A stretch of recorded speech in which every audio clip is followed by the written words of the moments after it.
사랑하는 성도 여러분, 안녕하세요. 반갑습니다.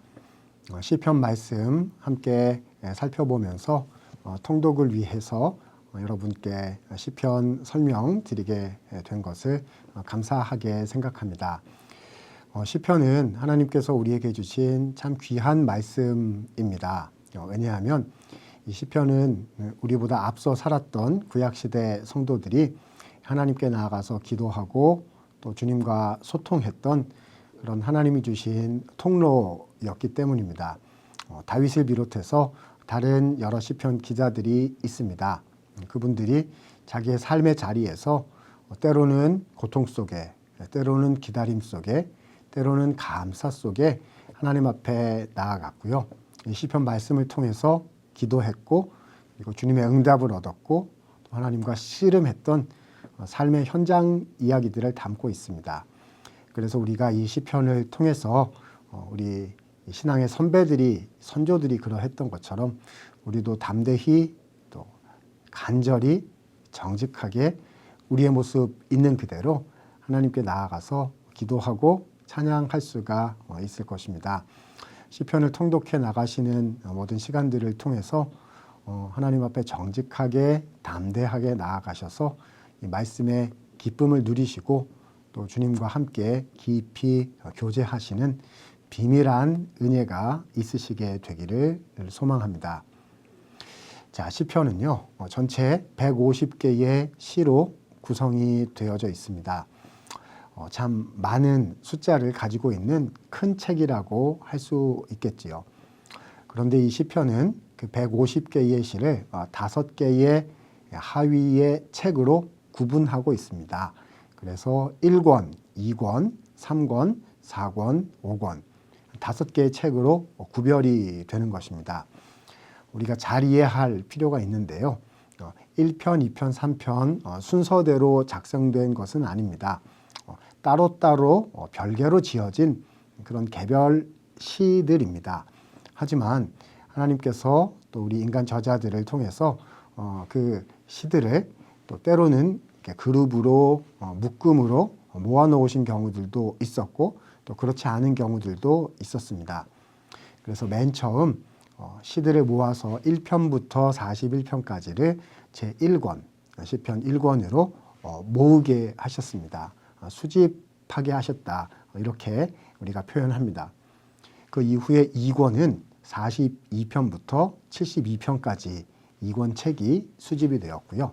3권은 73편부터 89편, 4권은 90편부터 106편, 5권은 107편부터 150편, 이렇게 5권의 책들이 하나님의 인도하심을 따라서 시편이라는 하위 책들로 모여지게 되었죠. 그래서 이 책을 전체를 합쳐서 우리는 시편이다라고 지금 부르게 된 것입니다. 그렇다면 어떻게 우리는 이 150편을 잘 묵상하고 또 이 찬양과 기도와 이 귀하신 시편 말씀을 통해서 은혜를 누릴 수가 있을까요? 시편 통독을 해 나가시면서 이 시편에 대해서 은혜 누리시고 또 말씀을 깊이 배우실 수 있도록 또 사용하실 수 있도록 전체 흐름 차근차근 말씀을 드려보도록 하겠고요. 그리고 또 주요한 시편의 내용들이 있으면 그 부분도 우리 성도님들께 간간히 설명드리도록 하겠습니다. 자, 맨 처음 시편 1권의 책이 있습니다. 1권은 1편에서 시작해서 41편까지 총 41개의 시로 구성이 되어 있습니다. 그런데 여러분 살펴보시면요, 매우 특별한 것이 3편부터 41편까지는 대부분 다윗의 시다라고 타이틀이 달려져 있습니다. 그 타이틀을 표제다라고 우리가 부르고 있는데요. 그래서 3편부터 41편까지는 다윗시가 모여져 있는 모음집이 되겠습니다. 그러니까 서로 개별적으로 따로따로 지어졌을 텐데요.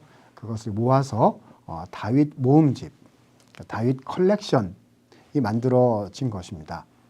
그런데 매우 특별하게도요, 1편과 2편은 그런 다윗의 시라는 표제가 없습니다. 그래서 1편과 2편은 표제가 없는 시이고 3편부터 41편은 다윗의 시라는 표제가 있는 거지요. 그러면 하나님께서는 왜 이렇게 특별하게 다윗시 모음집을 만드셨고 또 1편과 2편에는 다윗시가 아닌 표제가 없는 시들을 1편과 2편으로 구성해 두신 것일까요? 이런 면에서 우리는 하나님께서 시편을 어떻게 읽어라 라고 말씀하시는 주님의 인도하심, 하나님의 설명이 여기에 들어있다라고 생각하게 됩니다. 먼저 시편 1편을 한번 생각해 보도록 하겠습니다. 시편 1편 우리 성도님들께서 사랑하시고 또 즐겨 암송하시는 잘 알려진 말씀이지요. 핵심 내용이 무엇일까요? 복 있는 사람은 하나님의 말씀, 여호와의 율법을 즐거워하여 주야로 묵상하는 자다. 그렇게 말씀하고 있습니다. 여러분 여기서 하나님의 말씀을 묵상한다는 것이 굉장히 중요합니다. 묵상한다는 것은 반복한다는 것이 있고요. 생각한다는 것이고 암송한다는 것이고요.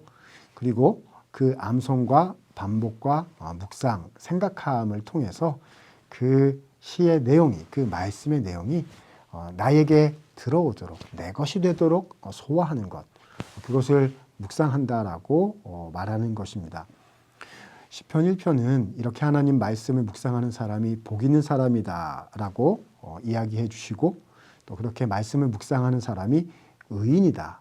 그리고 시냇가에 심은 나무처럼 열매를 맺고 풍성한 삶을 살게 될 것이다 라고 우리에게 소개해 주십니다. 어떤 뜻일까요? 하나님의 말씀을 묵상한다는 게 무엇일까요? 자, 기본적으로는 성경 말씀을 묵상한다는 뜻이고요. 특별히 예수 그리스도의 진리의 복음을 묵상한다는 뜻이고요. 성경 전체 66권 하나님의 말씀을 묵상한다는 뜻일 것입니다. 그런데 시편 1편으로서 가지고 있는 또 특별한 더 깊은 뜻도 있습니다. 어떤 말씀일까요? 이때 하나님의 여호와의 율법이라는 이 표현은 앞으로 우리가 시편 1편부터 150편까지 읽어나가게 될 시편 전체 말씀을 가리키는 그런 표현이기도 합니다. 다시 말해서 150개의 시를 읽고 묵상해 나가는 중에 우리는 많은 삶의 현장들을 만나게 될 거예요. 믿음의 선조들이 겪었던 고난의 현장을 만나게 되고 감사의 현장을 만나게 되고 기도하면서 인내하는 현장을 만나게 되고 내 안에 있는 죄와 연약함과 싸우는 현장도 만나게 되고요. 나 개인의 현장 혹은 공동체의 현장 참 다양한 삶의 모습들을 만나게 될 것입니다. 그러한 여러 가지 삶의 정황들 속에서 시편 말씀을 하나님께서 나에게 주시는 여호와의 율법 말씀으로 믿고 그 말씀에 집중할 때에 우리는 시냇가에 심은 나무가 시절을 따라 열매를 맺음같이 형통한 삶을 살 수 있게 되는 것이지요. 시편 1편은 우리를 초대하십니다. 시편 말씀을 묵상하십시오. 그리고 삶에 적용하십시오. 이 노래들로 주님 앞에 기도하시고 찬양하십시오. 그러면 시냇가에 심은 나무처럼 풍성한 열매를 맺는 귀한 성도의 삶을 살 수 있습니다.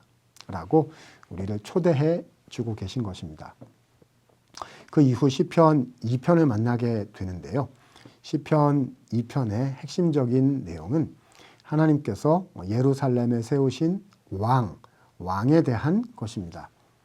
이 시편 2편이 말씀하는 예루살렘의 왕은 장차 오실 우리 구주 예수 그리스도 그 한 분을 가리키고 있는 예수님에 대한 표현이지요. 자, 그러한데 예수님께서 오시기 전까지 이스라엘의 다윗의 후손들이 예수님을 예표하면서 역사적으로 살아갔습니다. 그래서 하나님께서 다윗과 다윗의 가문해 주셨던 귀한 약속의 말씀들이 있었어요. 다윗의 집을 통하여 장차 오실 예수 그리스도에 관한 말씀인 거죠. 다윗의 집을 통해서 열방을 다스리게 해주겠다. 다윗에게 내가 이 귀한 진리의 약속을 주었다라는 하나님의 약속의 말씀이 시편 2편에 나오고 있는 것입니다. 2편을 통해서 그래서 우리는 시편을 예수님을 생각하면서 읽어야 한다는 것을 배울 수 있고요. 또한 그 예수님을 예표하는 인물인 다윗을 중심으로 해서 시편을 읽어야 한다는 사실을 또한 알게 됩니다. 그래서 바로 이어지는 시편 3편부터 7 마지막인 41편까지 다윗 시편들이 주로 나타나게, 그러니까 다윗이 모음집이 첫 번째로 나타나게 되는 것입니다. 아, 그렇구나. 1편과 2편. 하나님께서 나를 시편의 말씀의 세계로, 성경의 말씀의 세계로 초대하시는구나. 이 말씀을 읽을 때에 2편이 말씀해 주는 것처럼 예수님 생각하면서 말씀을 묵상해야 하는 것이구나. 그리고 예수님을 예표하는 다윗, 그리고 다윗에게 주신 하나님의 약속들에 집중 주목하면서 시편 150편을 읽어 나가야 하는 것이구나를 알게 되는 것입니다. 자, 그래서 그 다음부터 3편부터 이어져서 41편까지 나오는 다윗이 모음집이 나타나게 됩니다. 자, 이 3편부터 41편의 모음집에서는 다윗이 가졌던 신앙의 모습을 우리에게 잘 전달해 주고 있습니다. 그래서 다윗은 자기 자신을 성도 혹은 경건한 자라고 부르는 경우가 많습니다. 성도 경건한 자란 성경 원문을 그대로 풀어서 말씀을 드리면 신실한 사람, 신실한 사람이라는 뜻입니다. 다윗은 하나님 앞에 한 명의 성도로서 신실한 믿음의 사람으로서 나타나고 있습니다. 하나님께서 주신 신실하신 그 주님의 사랑을 받았고요. 그래서 그 사랑에 감격하게 되었고, 그래서 그 사랑 때문에 주님, 저도 주님 앞에 신실한 삶을 살고 싶습니다. 저도 이웃들에게 신실한 믿음의 사람이 되고 싶습니다. 하나님께서 저를 보내신 공동체의 삶의 현장에서 또 직장과 사업의 터전에서 신실한 주님의 사람으로 살아가고 싶습니다.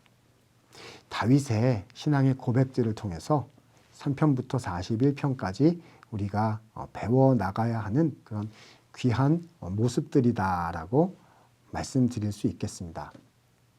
읽어나가다 보면은요, 3편부터 7편 정도까지는 다윗이 고난 속에서 탄식하면서 하나님 도와주십시오라고 주님께 간구하고 매달리는 모습들을 보게 됩니다. 8편 이후로 넘어가게 되면요, 또 이 다윗이 하나님 앞에 나 자신이 누구인지를 깊이 깨닫는 내용들도 나타납니다. 시편 8편 같은 본문에 보면 하나님께서 사람을 존귀하게 창조하셔서 만물을 사람에게 맡기셨다 하는 귀한 아름다운 찬양도 나타나게 됩니다. 9편 이하로 쭉 읽어나가게 되면 세상에는 의인과 악인들이 존재하는데 그 중에 다윗은 악인의 편에 서지 아니하고 하나님 편에, 다시 말해 의인의 길로 걸어가기를 원하며 그렇게 선택하겠습니다라는 고백들이, 의인과 악인에 대한 이야기들이 많이 나타나게 됩니다. 18편 같은 말씀을 보시게 되면은요, 고난 중에 있었던 다윗을 하나님께서 건져주셔서 다윗이 열방을 다스리는 통치자로 나타나게 됩니다. 주옥 같은 말씀들이 너무 많은 것이지요. 19편 같은 경우는 하나님의 말씀이 우리의 영혼을 소성시켜 주신다는 사실을 알려주시고요. 22편 같은 경우에는 예수님의 고난을 미리 맛보기 예표하여 주면서 신앙의 사람이 고난을 당할 때에 예수님의 고난을 묵상하며 우리도 그 고난을 믿음으로 이겨내야 한다는 사실을 보여주십니다. 23편 같은 경우는 여호와는 나의 목자이시니, 목자 되신 하나님에 대해서 우리에게 설명해 주시고요. 시편 30편 같은 경우는 성전 낙성가라고 예전 성경에는 표현을 했었고요. 또 성전 봉헌가라고 또 표현하는 번역도 있습니다만은요. 성전 낙성가예요. 성전 낙성가. 그래서 하나님께, 그렇죠? 주님께서 주신 이 성전을 봉헌해 드리는 그런 노래로 나타나는데, 내용을 읽어보면 어려움과 고난이 많은 삶이었지만 하나님께서 그 모든 것을 기쁨으로 바꾸어 주셨다는 감사의 내용이 나타나게 됩니다. 32편을 보시게 되면 다윗이 주님 앞에 회개하는 내용을 보여주고 있습니다. 회개하기 전에는 참 마음이 안타깝고 마음이 눌려져서 아무것도 할 수 없었는데 주님 앞에 죄를 인정하고 회개하게 되니 하나님께서 평강을 허락해 주셨다라고 고백합니다. 그래서 다른 이들에게 이 신앙의 삶을 나누는 간증까지 하고 있어요. 제가 그런 경험을 한 것처럼 여러분도 하나님께서 죄를 깨닫게 하실 때에 주님 앞에 나와서 회개하고 돌아선다면 주님께서 저에게 주신 그 귀한 은혜들을 여러분들께도 허락해 주실 것입니다. 이런 귀한 말씀 나타납니다. 34편 같은 본문에 보면 다윗이 아비멜렉 왕 앞에서 미친 척 하다가 쫓겨나서 지은 시라고 되어 있습니다. 심한 고난을 당했던 다윗이 하나님의 구원을, 하나님의 역사를 경험한 후에 고백합니다. 그러므로 성도들아 너희는 하나님의 선하심을 맛보아 알지어다. 다윗에게 허락해 주신 그 선하신 은혜를 우리에게도 허락해 주신다라고 약속하시는 주님의 비밀하고 은혜로운 말씀이라 할 수 있겠습니다. 여러분, 이러한 시편 1권에 나타난 여러 말씀들을 묵상하시면서 시냇가에 심은 나무가 되셔서 하나님께서 주시는 큰 은혜와 복을 나누시는 한 주간 되시기를 소망합니다.